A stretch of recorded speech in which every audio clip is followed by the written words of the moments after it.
이게 어느 정도 방송을 하다 보면은 매번 그런 거는 아닌데 간혹 에코 울림 현상이 있는 모양입니다. 다시 연결하겠습니다. 잠시만요. 여보세요? 네, 예, 예. 여보세요? 예, 예. 다시 네, 연결했는데 됐습니다. 네, 괜찮습니까? 일본이 네.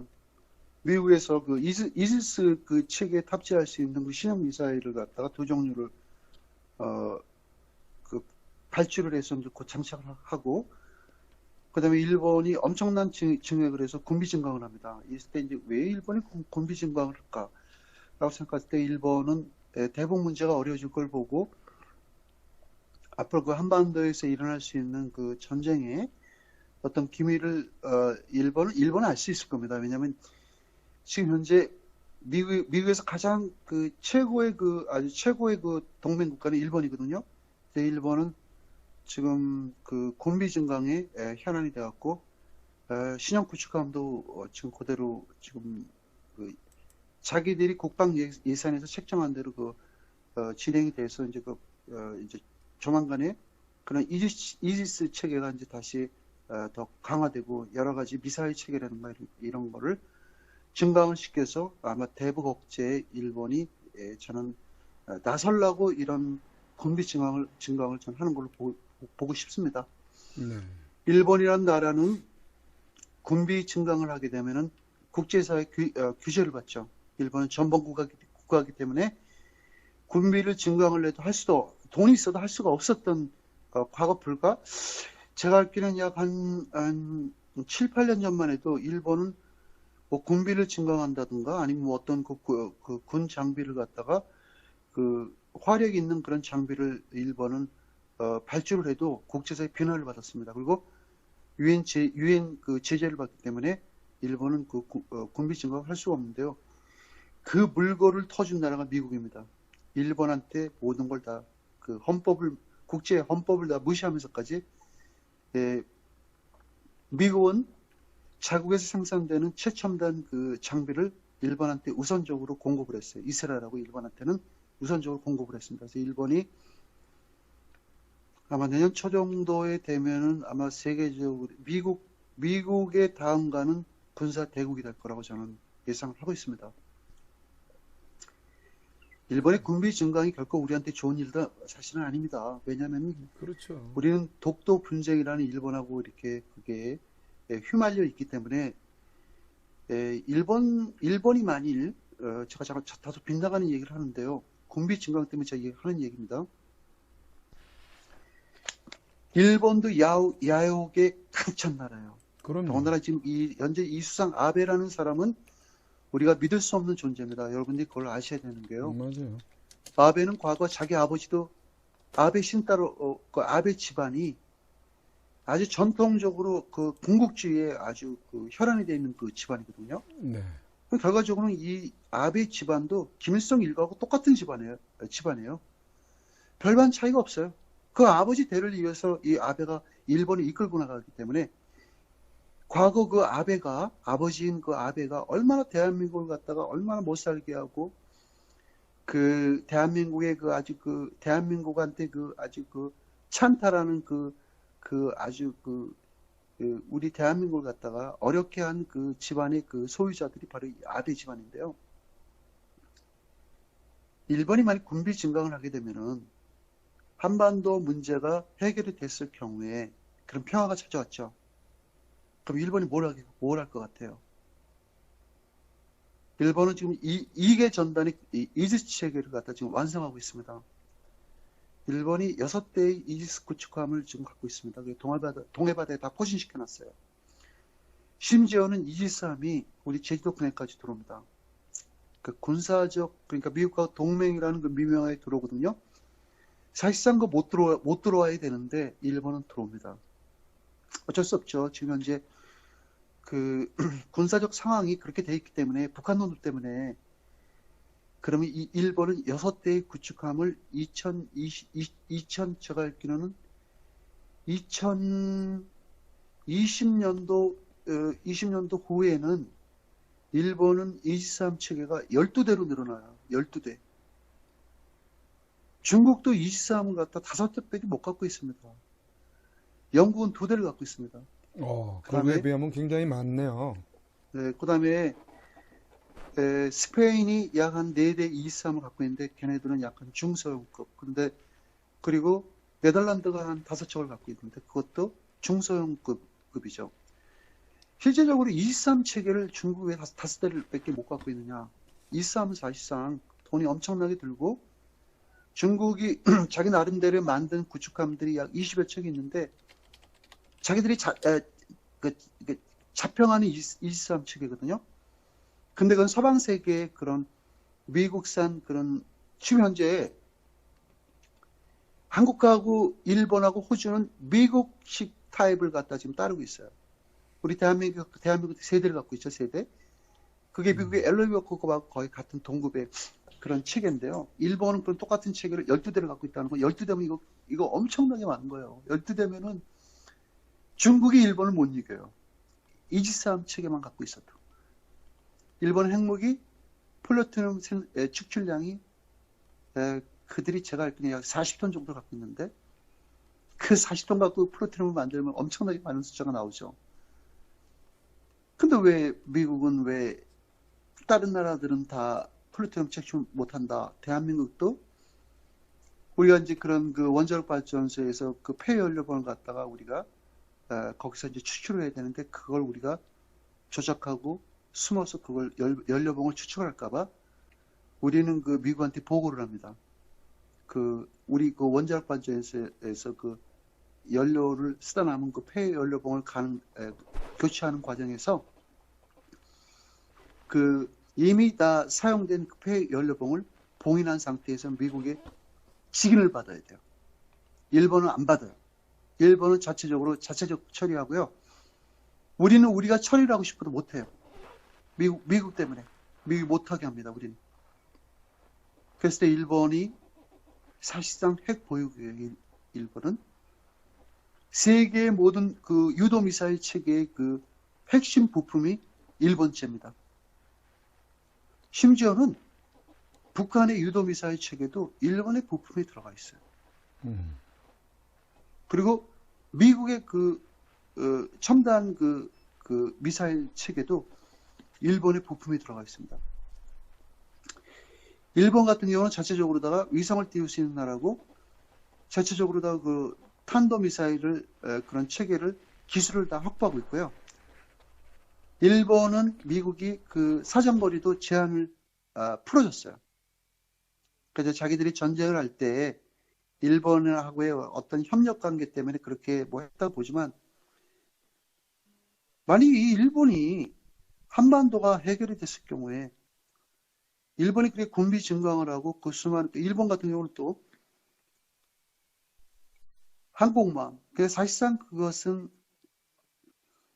물론 그 상륙함이라고 얘기를 하지만 일본에 지금 약 3대의 항공모함이 있거든요. 그건 사실상 항공모함입니다.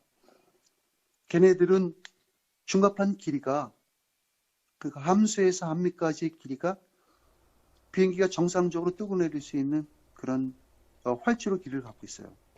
거기다 일본이 제가 또 깜짝 놀란 게 뭐가 있냐면은 엄청난 그게 돈이 약 한 50조의 돈을 더 증강을 해갖고 라이트닝 2를 미국에다가 계약을 했어요.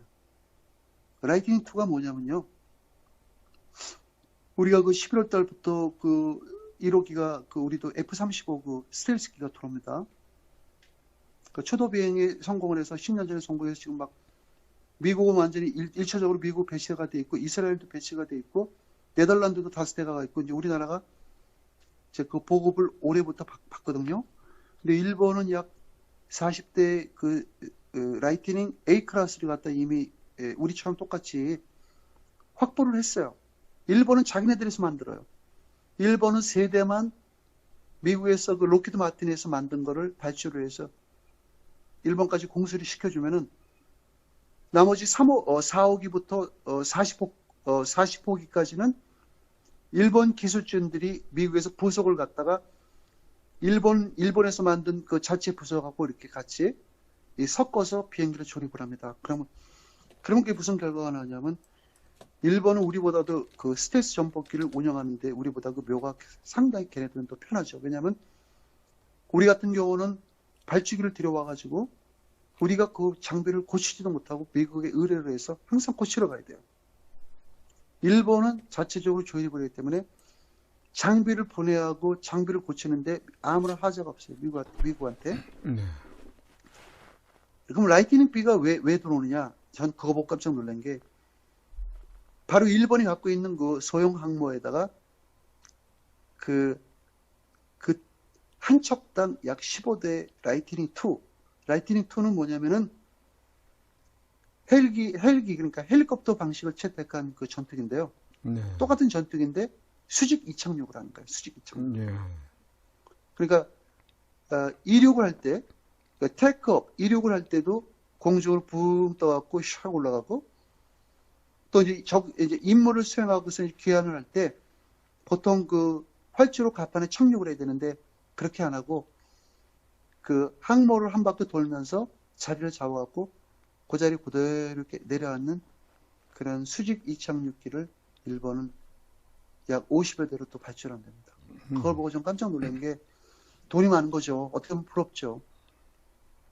그러면 일본이 왜 그렇게 해서 군사 강국이 됐을 경우에 저는 독도를 침공할 거라고 저는 봅니다.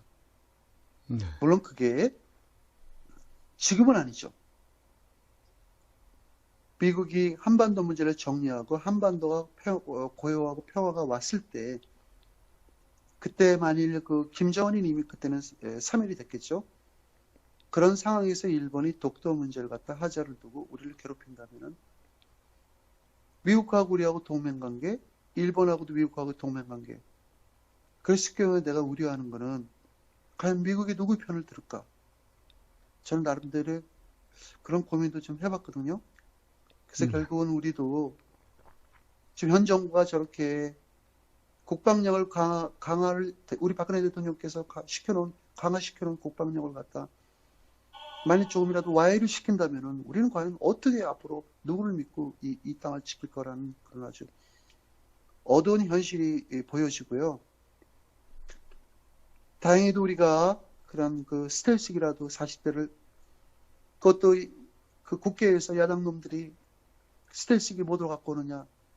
한반도의 그 남북한하고의 그 군사관계를 긴장을 더 고조시키는 행위다. 그 당시에 우리가 우리 공군이 전투기가 없어서 그걸 들여오는 거예요. 전투기가 없어서 들여오는데 우리 공군이 현재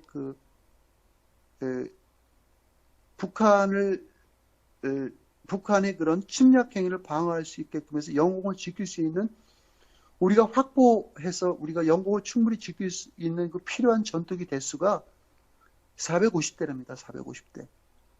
근데 실제적으로 우리 지금 200대밖에 없어요. 160대, 190대, 250대밖에 없습니다. 190대 F-16 전투기하고 약 58대 F-15 이글밖에 없습니다. 그럼 한 260기 정도밖에 안 되는데 그럼 나머지 우리가 현존하게 우리도 보유하고 있는 게 400대가 넘는다는데 그럼 나머지 전투기들 어디 갔느냐? 나머지 전투기들이 있죠. 그게 뭐냐면은 F-4D 팬텀이에요. 그거는 월남전 때 쓰던 비행기입니다. 아직까지도 우리가 쓰고 있어요. 돈이 없기 때문에. F-4D 팬텀기는 몇 년 전까지만 해도 1년에 2대씩 떨어졌어요. 얼마 전에 떨어졌죠? 작년인가 재작년에. 전투기 조종사들이 기피하죠. 그거 타려면은. 그랬을 때 우리는 그 전투기를 확보를 해야 되는데 우리는 예산이 없는 거예요. 그나마 다행히도 그 여당 놈들이 지네들은 막 그 의정 특활비까지 막 받아 처먹고 막 그렇게 그 공가치고 그렇게 돈 다 뜯어먹으면서 대한민국의 영공을 수호하고 대한민국 국민들의 재산과 생명을 보호하고 적으로부터 북한으로부터의 그런 우리 영공을 지킬 필요한 그런 전투기를 우리가 발주를 하는데도 그 좌파 정부는 그렇게 반대를 했어요. 뭐 때문에 그 스텔스기를 들여와가지고 중국한테도 긴장을 초래하고 중국도 반대했습니다. 대한민국이 왜 스텔스 전투기를 강화시키느냐. 그것은 굉장히 어떻게 보면 침략행위라는 그런 아주 저놈들의 그 터무니없는 우리한테 그런 아주 정치적으로 공격을 많이 했죠. 그 성주의 그 카드 그 포대를 우리가 설치하는 과정에 중국이 성토하듯이. 그러니까 이제 야당은 항상 대한민국의 어떤 그 국민과 그 나라를 지키기 위해서 그 방위비를 갖다가 우리가 쓸 때 야당은 항상 반대를 했어. 뭐 때문에 포기하느냐? 뭐 때문에 그걸 뭐 확장하느냐? 뭐 때문에 이러느냐? 아, 이거 지금 내가 뉴스를 좀 바꿔서 민주당의 그 추미애라는 그 수계가요. 네. 이건 진짜 말이 안 된다고 저는 생각하는데 지금 기무사에서 우리 아주 영롱하고 아주 세계적인 위인이죠.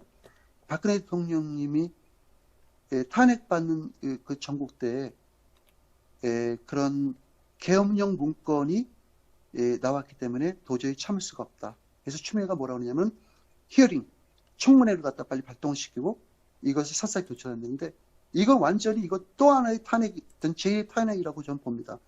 있지도 않은 일을 갖다 만들어갖고 왜 갑자기 이렇게 이 전국을 또 혼란스럽게 만드는 이유가 뭐죠? 실제적으로 그런 그 문건이 나왔는지 안 나왔는지 모르지만 그 당시에 이거 난리가 났네요. 또 평화당 그 박지원당에서는 일벌백계를 해야 된다. 기무사를 해체하라고 막 난리가 났네요. 결국은 알았습니다. 결국은 우리나라 군대를 해체하려고 이런 행위를 저는 하는 거라고 좀 봅니다. 그러게요. 이거 그것밖에 없어요.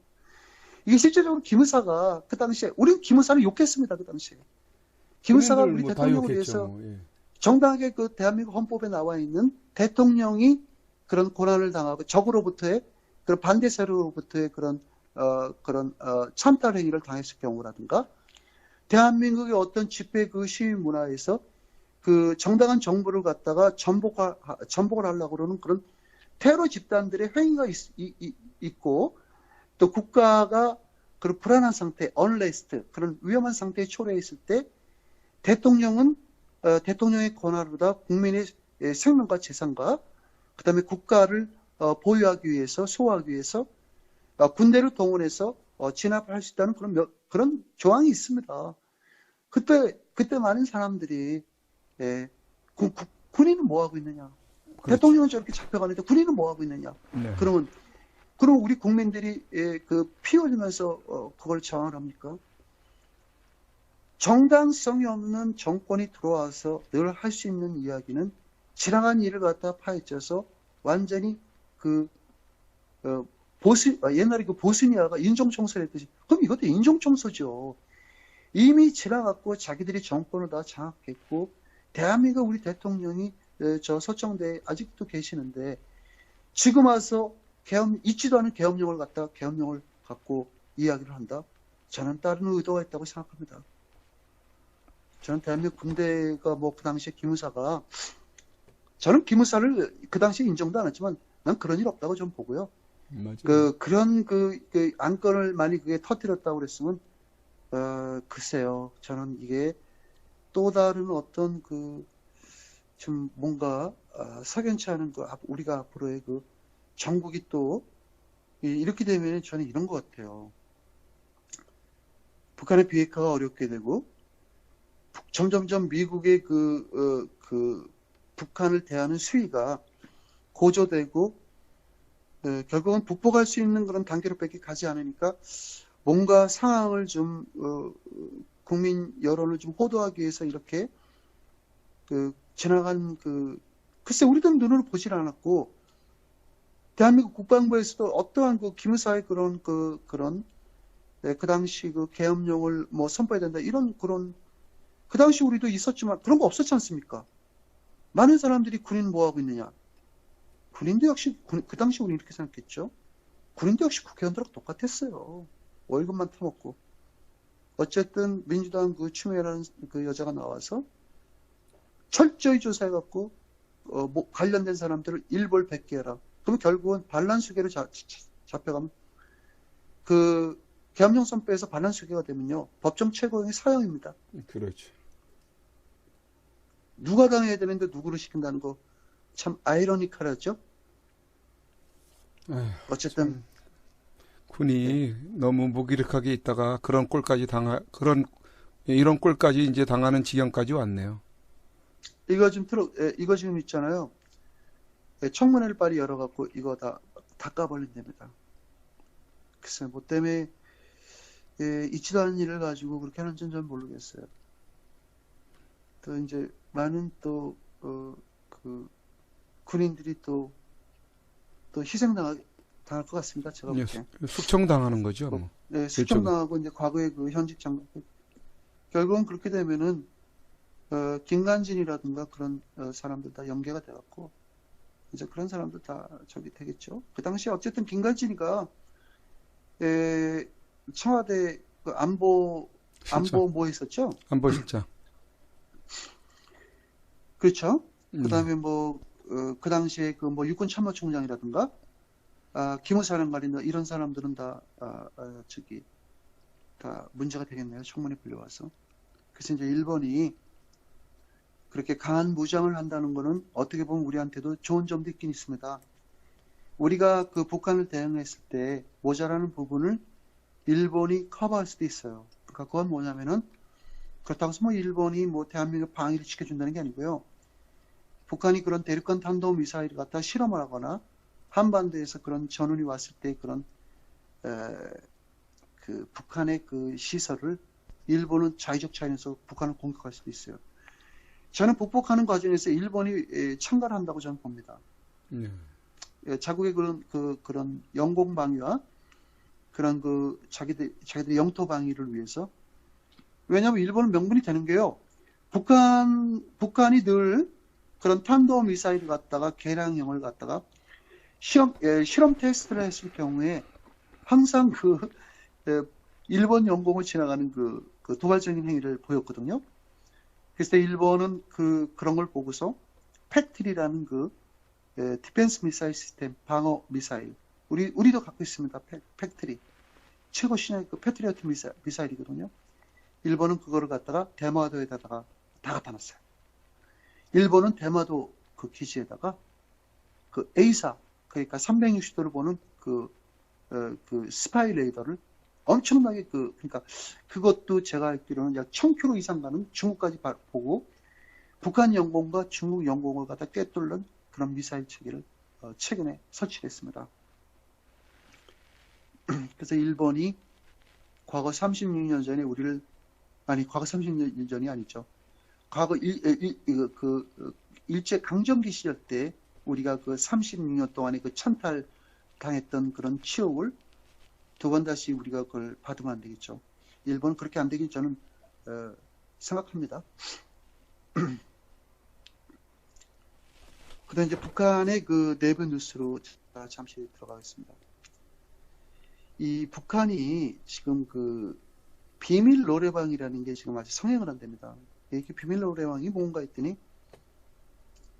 그 북한 사람들이 전에는 그런 걸 몰랐었는데 그 중국으로부터의 그런 이렇게 중국에 이제 장사하는 사람들이라든가 중국을 많이 갔다 오니까 중국에는 밤에 유락시설들이 많아가지고 막 불이 번쩍번쩍하면서 막 노래방 같은 게 이제 그런 가무 문화가 이제 중국도 우리 한국으로부터 전수를 받은 거죠. 그들도 사실 노래방 문화는 우리가 시초예요. 우리 대한민국의 노래방 문화를 했기 때문에 중국 놈들이 그대로 다 카페에다 지들이 다 갖다 놓은 거예요, 그거. 그렇죠. 그것도 어떻게 보면 중국 놈들이 우리한테 노열티 줘야 돼요. 저놈도 우리나라 노래방을 뺏어다 자기네들이 다 갖다 놓은 거라니까. 그 기계가 다 만들고. 맞아요. 예, 그렇게 한 거예요. 중국 놈들이 우리 거 다 훔쳐다 갖다 놓은 거예요. 우리 기계를 갖다가 우리가 라이센스 특허를 다 받아놓은 거를 그대로 다 카피해 갖고 지네들이 전국 중국 그냥 오랑캐 땅에다가 다 심어 놓은 거예요. 중국 연변에 가면은 노래방이 엄청나게 많대요. 저는 가보진 않았지만. 이제 중국의 그런 문화래, 북한 주민들이, 사실 이 사람들은 이게 굉장히 깜짝 놀라는 일이죠. 야, 이 노래방 같은 것도 있고, 우리가 가수처럼 노래도 부를 수 있고, 우리도 사실 그 처음에 노래방 나왔을 때 굉장히 신기했잖아요. 그렇죠. 그렇죠? 예, 예. 엄청 신기했죠. 진짜 노래방 가고 싶어서 해도 뭐 진짜 노래방 그 당시에 비쌌어요. 그 당시에 노래방 함부로 못 갔습니다. 지금은 뭐 노래방이라는 건 뭐 좀 한물 술 같죠, 한잔 뭐. 마시면 서비스로다가 몇 시간 공짜로 하라고 그랬지만 초창기 그 수십 년 전에는 노래방을 함부로 못 갔어요. 너무너무 비싸갖고.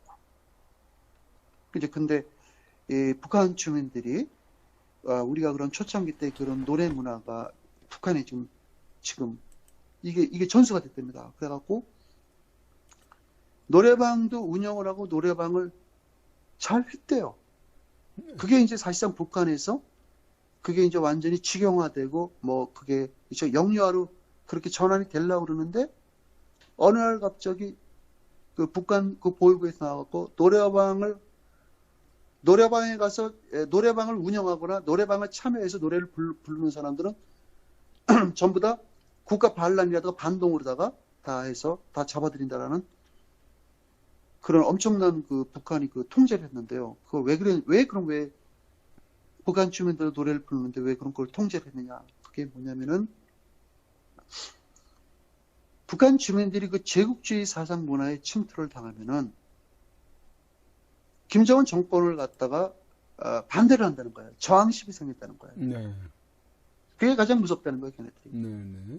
자, 뭐 노래 부르고 노래기계에서 뭐 춤을 추고 뭐 그게 두렵다기보다도 제국주의 문화를 받아들이면은 우리 체제가 무너진다. 네. 이게 북한에서 가장 걱정하는 거예요. 근데 실제로 그렇게 돼요.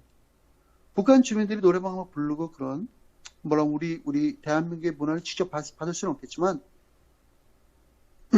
이미 그 중국의 카페에 간 우리 문화가 연변이라든가 이런 중국의 그런 산동, 가까운 그 단동이라든가 이런 데 있죠. 그랬을 때 그런 걸 봤을 때 북한 주민들은 진짜 놀라운 일이고 너무너무 그 북한 주민들은 그런 게 얼마나 동화가 되고 얼마나 또 굉장히 그런 문화가 얼마나 좋겠습니까?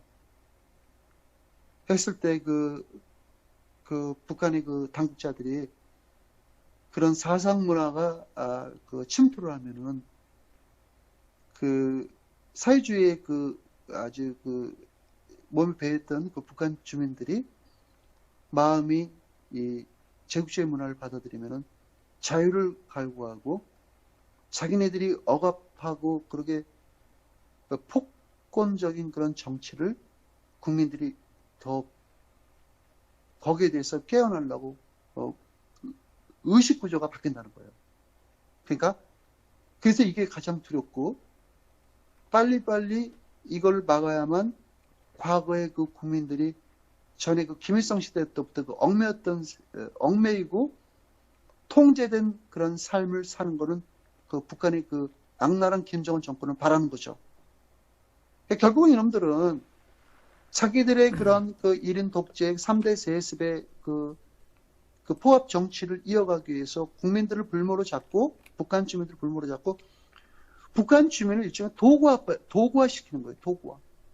정권 연장의 도구화밖에 안 되는 거예요. 희생. 그래서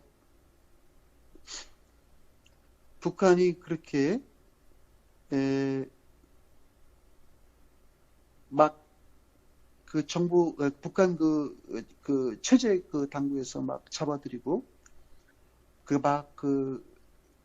북한의 인민들을 갖다가 막 그렇게 반동분자로 몰아붙이니까 북한 인민들에 대해서는 어떤 문제가 생겼냐면은 왜 얼마 전까지는 미국하고의 그런 평화적 회담이 오고 미국하고 앞으로 잘 될 것이다. 미국의 문화가 들어와서 우리나라가 과거보다는 좀 더 낫고 네. 앞으로 앞으로 우리가 사회주의지만 그래도 평화적으로 해서 경제적 그 번영을 이루면은 북한들 너네 주민들 우리 주민들은 잘 살 거라는 그런 선전 문구까지 뭐 때문에 그렇게 우리들을 갖다 그렇게 그런 미국과의 그런 관계 모드에서 우리는 다소나마 마음이 곧 평화의 시대가 오고 잘 살 수 있겠다는 그런 우리 힘을 얻었는데 왜 갑자기 미국을 갖다 증오를 해야 되고 미국의 그 제국주의 문화를 못 받아들이게 하고 이렇게 우리를 통제한다는 건 이게 뭐냐라고 북한 주민들이 네. 불만이 엄청나게 있죠, 세게는. 실망하고 있기 때문이다, 지금. 네. 그러니까 이렇게 노래방을 부르고 이렇게 한 이유는 자기네들이 그 몇 개월 전부터 그렇게 했대요. 미국하고 어떠면 잘 될 것이다. 앞으로는 미국이란 나라가 적국으로부터 또 우리한테 도움을 될 수 있는 그런 가까운 나라가 될 수도 있기 때문에 우리 주민들도 좀 더 앞으로는 더 현명한 판단을 해서 미국의 그런 평화적인 그런 모드가 오기를 우리 다들 함께 노력해서 한반도에 그런 평화가 와서 우리가 잘 살 수 있는 길을 같이 가자라고 지들이 그런 지침서도 좋고 해놓고서 이제 와서 우리가 갖다 강력하게 통제하는 게 북한 주민들이 실망을 한대. 결국은 북한은 그런 통제에서 북한 주민들도 이제 아는 거죠. 저런 그 독재 체제에서는 우리가 노래도 제대로 못 부르고 우리가 그런 노래방 문화도 접할 수가 없겠구나 하고 이제 북한 주민들이 실망을 한다는데요. 그리고 이제 그런 단속반들이 가서 그런 단속된 장소에서 만일 노래를 불렀을 경우에 그 죄형도 종류에 따라 틀리답니다. 노래 종류에 따라서. 만약 북한 노래를 불렀거나 러시아 노래를 불렀거나 이랬으면 조금 좀 벌을 덜 받는데요. 조금 뭐 구두로다가 야 이제 니들 이거 자꾸 노래방 부르지 마. 이렇게 되면 마음이 변하고 사회주의 물이 들으면 이거 해야 되니까 안 돼. 한국 노래를 부르면 최고의 그 형벌을 받고요. 중국 노래도 형벌을 받는 됩니다. 중국 노래 뭐 자기네들하고 같은 민족인데 왜 중국은 왜 그래? 그 다음에 만약 한국 노래가 많이 발견되면은 거기에 참석된 사람도 전부 다 체포해버린대요. 체포해갖고. 그 이상한 적이네요. 지 아버지 애비는 김정일은 뭐 조용필 좋아하고 막 그러지 않았습니까? 네. 조용필 좋아하는 가수 해가지고 초청도 하고 막 그랬었는데. 아니 김정일 그러면 옛날에 그 일본에서 그 누구죠 또? 엔카 가수 있었죠, 우리나라 가수. 예, 이름이 막 생각 안 나네. 김씨야, 김 누군데? 자현인가 무슨 현자 들어가죠. 그 가수 좋아했죠, 되게 노래하고. 그 여자가 그 좌익이에요. 그래요? 네, 좌익입니다. 김일성한테 그 훈장 받았어요. 그 여자 김일성 죽었을 때 눈물 흘렸어요. 김정일 죽었을 때. 자기 팬이어서 네. 그런 건 아니고? 예? 자기 팬이어서 그런 거는 아니고? 김연자 훈장 예, 받고 네네. 그 사람이 입에서 그랬어요. 김정일은 자기는 굉장히 나쁘게 생각하지 않는다고. 현명하게. 좌익입니다. 그리고 현재 그 대한민국의 그 연예계 있잖아요, 연예계. 네.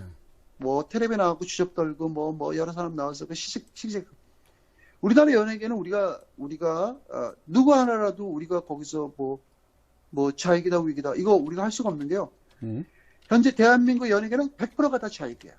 민주노총이 그 예하에 있는 연예인들이기 때문에 방송에 죄송합니다. 방송에 나오지 못하는 사람은 보수일 수도 있어요. 근데 현재 그렇죠. 지금 대한민국 모든 매체에 나와서 주접 떨고 있는 인간들은 전부 다 좌익이에요. 그리고 가수들이 심합니다. 가수들은 전부 다 좌익이에요. 젊은 애들이고 뭐 나이 든 사람이고. 조용필이라는 사람이 60이 넘고 70이 다 가는데도 좌익인데 그 밑에 그 자기들 그 휘하에 있는 가수들은 뭐겠어요? 저는 대한민국의 그 연예계 프로그램이라든가 방송국을 안 본 지가 벌써 20년이 다 돼갑니다. 전 텔레비 안 봐요. 텔레비도 없고. 텔레비 안 봅니다. 그리고 내가 가끔가다 인터넷으로 YTN을 좀 보는 거는 대체 저놈들이 무슨 얘기를 하나. 대체 미국에서 이런 이야기가 나왔을 경우에 우리나라 그 좌파 언론에서는 어떻게 이 똑같은 주제를 놓고 어떻게 얘네들은 이 문제를 갖다가 논평을 하는지 그걸 볼 뿐이죠. 안 봅니다. 안 보는데 그래서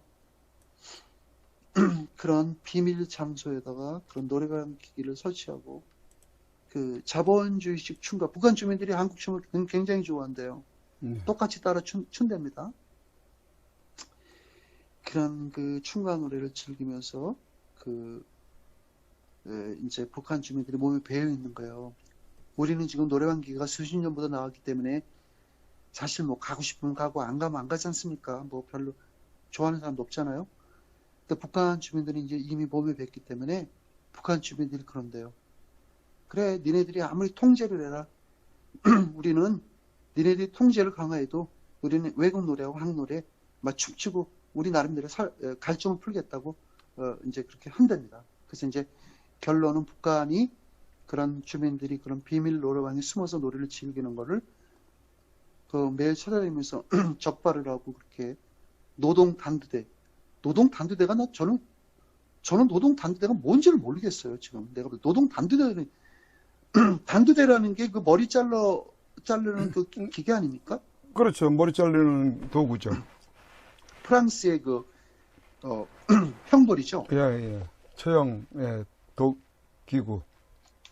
예전에 박근혜 대통령 탄핵 전후해가지고 단두대 등장시키고 막 그러지 않았습니까, 저놈들이? 네, 그거 했어요. 네. 무식한 놈들이죠. 네. 아주 인간이 노동 단두대가 그거다. 내가 내가 보니까 노동을 시켜가지고 머리가 잘릴 정도의 그런 고통을 준다는 그런 뜻 아닙니까? 노동을 시켜갖고.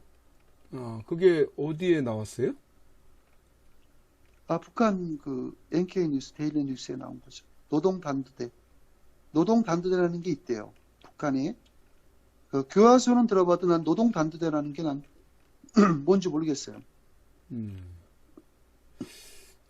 그러게요. 그 다음에 이제 북한에, 요번에 우리가 남북한 회담 이후에 이산 상봉 상봉을 하지 않습니까? 그게 네. 제가 알고 있기로는 이달에 하는 걸로 알고 있는데요. 며칠 안 남은 걸로 알고 있는데, 그쵸? 정확한 날짜를 저도 잘 모르겠네요. 제가 알기로는 7월 4일이 아니고 7월 14일인가 확실히 저도 모르겠어요. 제가 한번 확인해 볼게요. 근데 이 이산 상봉 가족들을 갖다가 선별하는데 북한에서 어떻게 했냐면은 그러니까 반동을 하거나 북한 정부를 비판했던 사람들, 가족들, 그다음에 거기서 더 중요한 건 뭐냐면은 남한 사람들하고 접촉했을 경우에 거기에 동화돼 갖고 그 사람들의 그 말에 휩쓸려 갖고 자기의 이성을 잃어서 북한 체제를 비판할 수 있는 그런 성분을 가진 사람들은 철저히 배제를 하고 약 10일 동안의 그런 사상교육을 시킨 다음에 그 가족들을 직접 현장에다 보낸답니다. 그러니까 이거를 다시 설명을 하면은 8월 달에 열립니다. 8월 14일에 열리는군요. 이산가족을 대상자들이 너무 많은데 선별 원칙이 뭐냐면은 그러니까 당에 대한 충성이 투철하고 그 어떤 고난과 시련 속에서도 추호의 그 동요도 없이 오로지 굳굳이 그런 변함없이 당의 그런 방침 관철에만 오로지 아주 성실하게 아주 그렇게 당을 위해서 목숨을 바칠 수 있는 사람만 아주 그런 사람들만 선별하라고 그랬는데요. 그렇게 해서 그 모든 것을 바친 사람이 정수분자라고 그러는데요. 정수분자. 북한식 용어인가 보죠. 네. 그러니까 그냥 정수분자 하면 이거 아닙니까? 정성을 깃들여서 수령을 갖다가 모시는 사람들을 정수분자라고. 그럼 확실히 못해. 그런 사람은 정수분자라고 합니다. 정수분자라고 한대요. 이제 그런 사람들만 선발을 해서 네. 선발이 됐어요. 선발이 됐는데 또 문제가 생깁니다. 그럼 이제 홍길동이라는 사람이 정수분자가 돼갖고 홍길동이라는 사람은 옆에 칼이 들어왔다. 남한 쪽 가족이 1억이라는 돈을 현찰로 갖고 와서 가방에 딱 넣어주고도 야, 너 이제 그만 북한의 실태를 좀 알고 이제 북한을 그만 너가 저기하고 이제 자유에 대한 풍을 안겨라. 이렇게 해도 눈 하나 깜짝 안 하는 사람이 이제 선별이 된 거예요. 근데 여기 또 문제가 생긴 게 그 사람을 선별을 해놓고 그 사람의 가족은 말할 것도 없고 사돈의 8촌까지 신원조사를 한답니다. 네. 신원조사를 철저히 해서 음. 만일 사돈의 8촌이 그 한국의 그 문화를 접했거나 아니면 한국을 갔다 왔다든가 한국에 어떤 그런 또 가족이 있다고 이렇게 되면은 그 사람은 선별해서 퇴출당합니다. 자격심사에서 이제 미달되는 거죠. 그러니까 이렇게 거지 같은 놈들이 그런 남북 이산 가족이 그렇게 철저하게 그런 아주 그런 공산주의 사상과 북한 현체제를 갖다 옹호하는 사람들만 뽑았을 경우에 대한민국 그 이산 가족들하고 만났을 경우에 그럼 어떤 일이 벌어지겠어요? 그 얼굴은 철골이 말라갖고 옷도 깨지져갖고 그렇게 했을 때 그 남한의 가족들이 야, 내가 볼 땐 오빠는 너무나 고생을 많이 하셨군요. 누님은 보니까 이 나이가 내가 볼 땐 20년이나 더 들어 보이는데 얼마나 고생을 하셨으면 이렇게 나이가 들어 보입니까? 라고 하면 이제 자기들끼리 가족끼리 막 껴안고 울잖아요. 너무 늙었다. 그럼 북한 사람들은 그 말 듣고도 아무 말도 못하고 그냥 너무 말 듣고 울고 그냥 웃음도 없어. 목이 메이네요. 미안합니다. 웃음도 없고 그냥 가만히 있잖아요. 근데 만일 그런 사람들로 왔을 경우에 이제 그렇게 된다는 거죠. 그런 사람들은 자격이 없는 거야. 그럼 어떤 사람들이 있어야 되냐면은 딱 갔는데 막 그 남쪽에서 야, 넌 너무 늙었다. 너는 너무 못 살지. 힘들지 이렇게 하면 아니라고. 나는 힘들지 않다고. 어버이 수령께서 나는 먹을 거 다 주고 이렇게 옷도 다 입혀주고 우리나라가 세계에서 누님 걱정하지 마십시오. 너무너무 잘 살고 저는 대한민국의 누님이 어떻게 살지 모르지만 우리는 너무너무 잘 살고 이렇게 정부에서 다 이런 것도 해주고 이렇게 이제 하는 거죠. 쇼가 되는 거죠. 대부분 전에도 그랬어요. 만나면은 근데 이랬대요. 그 20년 전인가 30년 전인가 했을 때는 이랬대. 상봉장에서 만났을 때는 철저하게 자기의 그 신분 관계를 가족이 가족이래 피를 나눴더라도 그렇게 마음에 있는 얘기를 안 했답니다. 항상 김일성 아버님께서 이렇게 오라버니를 만나게 준 거를 다 해줬기 때문에 저는 아버는 너무너무 행복합니다. 이렇게 나온대요. 그런데 그렇게 놓고서 그러면 우리 가족들이 그 북한 가족들한테 이제 물어보고 싶어도 못 물어보죠. 근데 그때는 20년 전인가 30년 전에는 하룻밤을 채워줬답니다. 그 집에 데리고 가고. 그래갖고 이불 속에 푹 뒤집어서 자는데 옆방에는 그런 지키는 사람들 이제 보육부에서 나와서 지키겠죠. 근데 이제 지키지만 그 한 방까지는 들어오지 못하니까 옆에서 집어서 얘기를 한대요. 그러면 얘기를 한대요. 언니네 동네는 너무 잘 사는구나. 그럼 돈도 주고 그러면 그런 현실을 이야기를 한다는 거예요. 우린 너무 못 산다고 그러고. 네. 그렇죠. 그랬듯이 그때는 그랬대요. 어쨌든 제가 이 북한 이산 상봉 가족의 그 주쟁점은 오로지 북한을 칭송할 수 있고 북한 김정은이한테 충성하는 자만이 이산 가족의 그런 영광을 안아서 한국의 가족들을 만난다는 거고요. 그 다음에 이제 그 대한항공하고 아시아나항공에 제가 왜 오늘 이걸 올렸냐면요.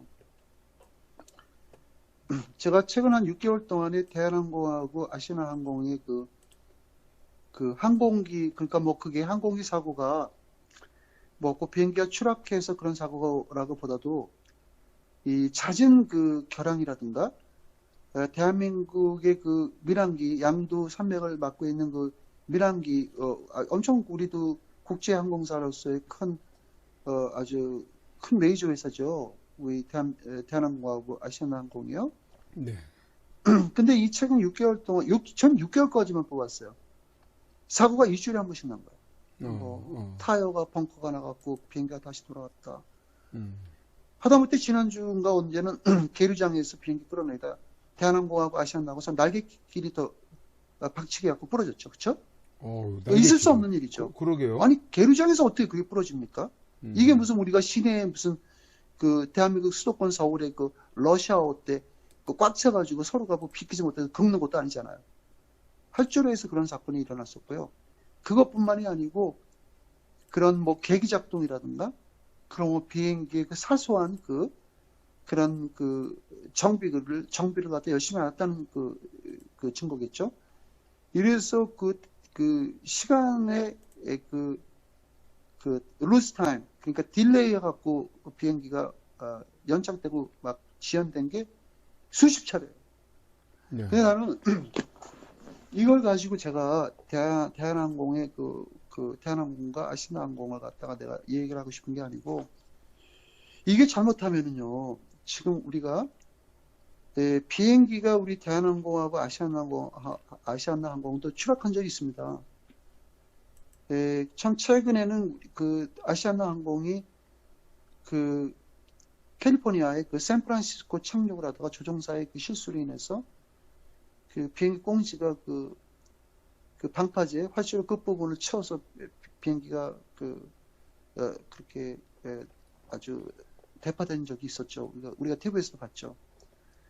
우리가 과거에 괌도에서 기상 약화로다가 조종사가 슬라이드가 없다고 뭐 조종사는 그렇게 얘기했지만, 슬라이드 없어도 웬만한 조종사는 다 착륙을 했답니다. 근데 대한항공 비행기가 활주로 착륙을 본래 착륙할 때 계기판에서 1500, 1800, 700, 600 이렇게 해갖고 피드 수를 얘기를 해줘요. 조종사는 그걸 참조로 해서 계기 착륙을 합니다. 그럼 계기 착륙이 뭐냐면은 수동으로 하는 거예요. 수동. 그래서 우리가 그러는데, 이렇게 만일 비행기가 서로 박치기를 하고 타이어가 막 펑크가 나고 막 그리고 그 다음에 연료통이 새서 뭐 연기가 나고 그 다음에 뭐 그런 엔진의 결함으로 인해서 회항을 하고 이런 게 수십 건이에요. 그러니까 이랬을 때 내가 섬뜩해지는 게, 이러다가 또 더 큰 사고가 일어나지 않을까라는 내가 그런 생각을 해서 오늘 이런 우리나라 비행기의 그런 기체 결함을 제가 이야기하는 겁니다. 그래서 저는 제 마음은 그래요. 최근에 이런 것도 연기가 됐다고 봅니다. 네. 현 정부에서 물론 저는 갑질이라는 말도 사용하고 싶지 않아요. 뭐 갑질 그러는데, 그냥 우리나라 순수한 말로 사주가 너무나 폭언과 폭행과 그런 사내에서 인권유린으로 인해서 그런 부자 사람들의 그런 만행과 그런 횡포로 인해서 이런 일이 벌어졌다, 이렇게 얘기하면 좋은데, 뭐 갑질 사실 그런 거는 별로 방송으로라고 좀 보고 싶지 않습니다. 근데 이제 문제는 뭐냐면은, 현 정부가 대한항공하고 아시아나항공을 지금 계속 몰아붙이잖아요. 그리고 실제적으로는 대한항공의 총수를 지금 구속까지 시키려고 지금 하고 있고요. 그 다음에 부인도 보니까 뭐 얼굴은 참 못되게 생겼는데, 어쨌든 뭐 그렇게 돈이 많은데 왜 그렇게 같이 밑에 일하는 사람들한테 그렇게 폭언을 했는지, 참 그것도 참 보기가 참 그러네요. 그 다음에 아시아나도 기내식 때문에, 난 세상에 뉴스를 보고 난 참 어이가 없는 게, 기내식 때문에 저렇게 총수가 나와서 인터뷰를 하고 저렇게 거기 해명을 하는 건 처음 봤어요. 네. 난 미국에서 저도 비행기를 꽤 타본 사람인데, 기내식 때문에 아시아나 항공이 자기네들의 운항 일수를 못 맞춘다? 있을 수가 없는 일이죠. 기내식이 진짜 먹을 게 없어가지고, 기내식이 진짜 너무나 그게 조달하기가 힘든 그런 음식이 아니지 않습니까? 대한민국에 넘쳐나는 게 기내식인데. 근데 바로 이런 게, 그렇게 정부에서, 물론, 1차적인 문제는 대한항공은 비난의 대상도 됩니다. 딸들도 그렇고, 아들도 그렇고, 사내에서 높은 직책에 있으면서 아버지 후광으로 다 높은 직책에 있는 거잖아요. 그랬을 때 밑에 사내에서 일하는 대한항공을 위해서 열심히 일하는 사람들 위해서 그냥 정신적으로, 유체적으로 좀 도움이 되는 말은 못하더라도, 그래도 그런 폭언이라든가 그런 인권을 유린하는 그런 행위는 하지 말았어야죠. 근데 어쨌든 그 사람들의 죄가는 그렇게 됐는데, 이렇게 너무 대한항공을 하고 아시아나 우리 대한민국의 영공, 그 아주 자랑스러운 그 우리의 그 민항기를 갖다 이렇게 공격을 하게 되면은 아마 조종사를 포함한 모든 그 산에 근무하는 종업원들이 그 산에 일하는 그 사람들이 이 마음의 어떤 뭐라 그럴까 동요가 되잖아요. 아, 혹시 우리 대한항공이 이거 진짜 총수가 많이 잡혀가면은 이 회사가 또 이거 도산되는 거니까 아시안나도 우리 아시안나가 이거 점점 이거 퇴보돼서 이런 운영진들이라든가 그런 밑에 말단 직원까지 그런 자기 회사의 앞날에 대한 어떤 참 그런 걸 봤을 때 이 모든 이 조직으로 움직이는 그런 큰 항공회사가 정비 일을 하는 사람들도 마찬가지일 거고 뭔가 해이한 마음을 들고 뭔가 자포자기하고 뭔가 그런 여러 가지 복합적인 이 항공기들이 이착륙하는 과정에서의 그런 실수라든가 그런 기계적 장비의 결함이 이런 데에서 저는 기인했다고 저는 봅니다. 그렇지 않고서는 대한항공하고 아시아나항공이 어떻게 하루가 일주일이 멀다하게 이렇게 회항을 하고 엔진이 고장이 나고 비행기끼리 부딪히고 이렇게 여러 가지가 먹는 것까지도 없어갖고 손님들한테 줄 수도 없는 그런 상황까지 치달았고 그러는데요. 아시안나 회장의 이야기를 들어보면은 네. 뭔가 자기가 다른 제3의 업체하고의 그런 계약 관계로 인해서 저는 사실 그런 얘기를 딱 들어봤을 때 뭔가 단가를 절약하기 위해서 이 사람이 현재 계약된 사람들하고의 취소하고 새로운 계약자들하고의 그런 딜을 하는 과정에서 기내식 처지를 빚었다고 좀 봅니다. 물론 그거는 결론적으로 따지면은 자회사의 이익을 위해서 근데 또 그 사람도 그런 얘기를 했어요. 사주도. 내가 이렇게까지 한 거는 회사가 이익을 창출하고 회사가 좀 더 싸게 구입을 할 수 있고 회사가 수익을 창출하는 거 이거 정당한 거 아닙니까? 라고 기자한테 얘기하더라고요. 그거 맞아요. 맞는 건데 너무 그렇게 빡빡하게 그렇게 항공기라는 거는 한 번 사고가 나면은 리스크가 굉장히 커요. 승객이 다 사망하는 그렇죠. 아주 엄청난 큰 사고이기 때문에 기내식도 항공기 사고하고 연계가 될 수도 있고요. 그렇게 사주가 그렇게 강압적인 자기들 부하 직원들한테 그런 폭언과 언행을 했을 경우에 그게 전부 다 항공기의 사고하고 연계가 될 수 있다는 거예요. 그 사람들이 그런 소리 듣고 일 열심히 하겠습니까? 열심히 하지만 마음속에 그런 아주 폭력적인 그런 언행을 들었을 때 실수도 할 수 있는 거죠. 그랬을 때 저는 사실 그렇게 생각합니다. 대한항공하고 아시아나항공이 안전한 운행을 하려면은 일단 그런 정부하고의 그런 해결도 원만하게 보고 모든 게 원활하게 자사에서 일하는 사람들한테도 합당한 대우를 해주고 그래야만 대한항공이 힘찬 날개를 휘젓고 아시안나도 그렇게 저는 된다고 봅니다. 네. 그 다음에 이제 마지막 뉴스가 될 것 같은데요. 이 마지막 뉴스는 이제 제가 목이 좀 껄껄해서 미안해요. 마시고 해야 되는데 네, 물 드시고. 폼페이오 네, 장관이 북한을 방문하고 나서의 네. 또 다른 뉴스가 또 나온 게 있습니다. 월스트리트 저널에서 나온 건데 여기서 뭐라고 얘기하냐면은 피에카가 실패를 했다. 월스트리트 저널은 굉장히 아주 칼같이 이야기하는 그런 방송인데요. 피에카는 사실상 실패를 했다. 굉장히 중요한 뉴스라 제가 기사를 마지막으로 했습니다. 전쟁의 위험성이 고조되는 가운데 폼페이오는 그래도 매우 침착하게 그런 얘기를 했습니다. 폼페이오가 얘기인데요. 앞으로 며칠이 될지 몇 주가 될지 모르겠지만 서로 그런 공방전이 될 수도 있겠지만 아마 굉장히 침묵 상태에서 있을 수 있다고 이렇게 얘기를 했습니다. 앞으로 며칠이 될지 몇 주가 될지 모르겠지만 비핵화라는 거를 배제한 상태에서 서로가 그런 대치, 그런 적대관계의 대치가 이어질 수가 있다고 이렇게 얘기를 했습니다.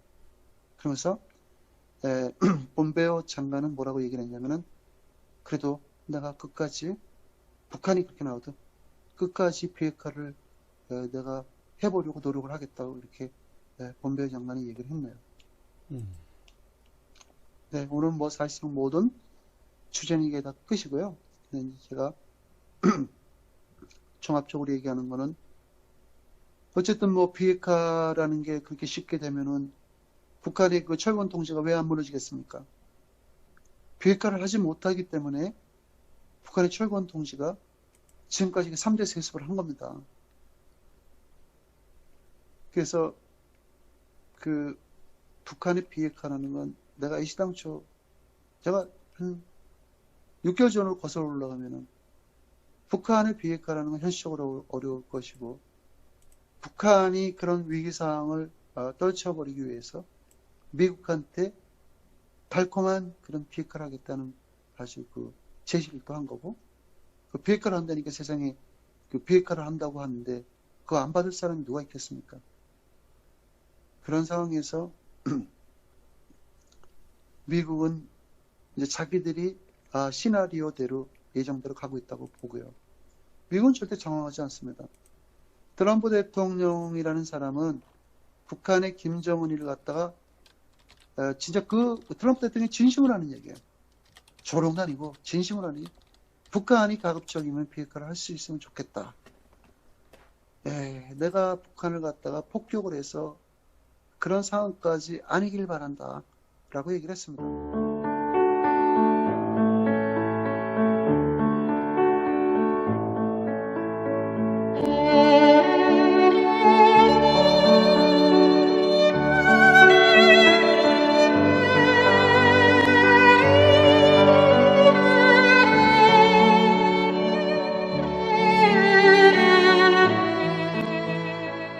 2018년 5월 31일 손상대 애국집회 사회자께서 출소하시던 날 아직도 여전히 저 담장에 갇혀 영어의 몸으로 계시는 박근혜 대통령님이 계시는 아주 가까운 지근 거리에까지 가보았습니다.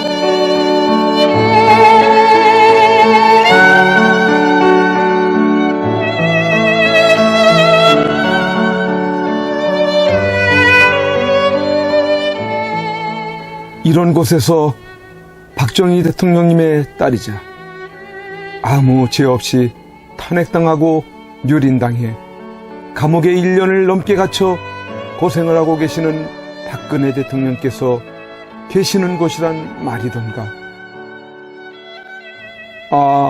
이게 뭐란 말인가?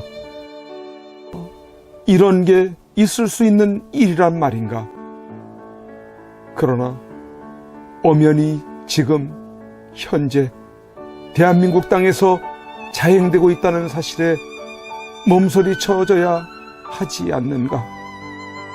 그런데 세상은, 언론은, 지식인들은, 정치인들은, 국민들은 왜 이렇게도 쥐 죽은 듯이 조용한 것인가? 내가 아닌 남이 당하는 일이기 때문인 것인가? 대통령께서는 저곳에서 1년이 넘는 긴 시간 동안 과연 무엇을 생각하고 계셨을까? 지난날 청와대에 계실 때 함께 곁에서 있었던 배신자들이 누구인지를 아시고 분을 사귀지 못하고 계실까? 아니면 자신으로 인해 대한민국이 너무 무너져가고 있는 것을 염려하고 계실까? 우리 국민들은 바란다. 부디 대통령님께서 강한 정신력으로 버티시고 건강을 유지하셔서 반드시 복귀하시고 형편없이 무너지고 부패하고 비리 공화국이 되어버리고 빨갱이들로 점령되어버린 이 땅을 기경하여 다시 씨를 뿌리고 옥토로 만들어 다음 통일한국을 일구어갈 나라로 만들어 주기를. 왜냐하면 박근혜 대통령님만큼 깨끗하여 믿을 만한 사람이 없기에.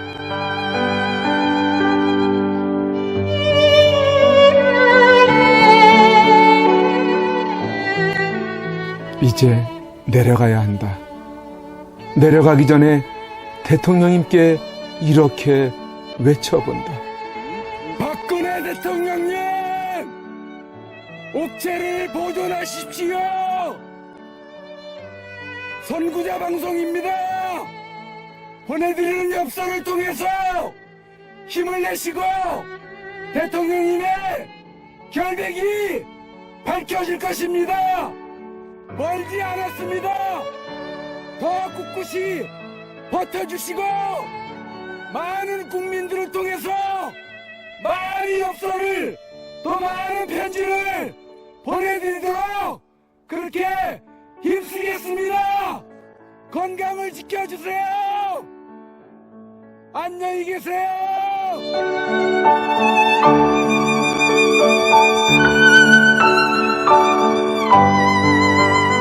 오늘 손상대 사회자께서 출소하시면서 여러분들이 보내주신 서신으로 인해 힘을 얻을 수 있으셨다고 하셨습니다. 여러분들의 그 용기와 또 우편의 편지나 아니면 적기를 통해서 우리에게 힘을 주셔서 오늘 이렇게 하늘을 처음 보는 것 같습니다. 이제 박근혜 대통령님과 남아 계신 분들이 힘과 용기를 얻으실 수 있도록 엽서 보내기와 편지 보내기에 더욱 동참해 주시지 않으시겠습니까?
고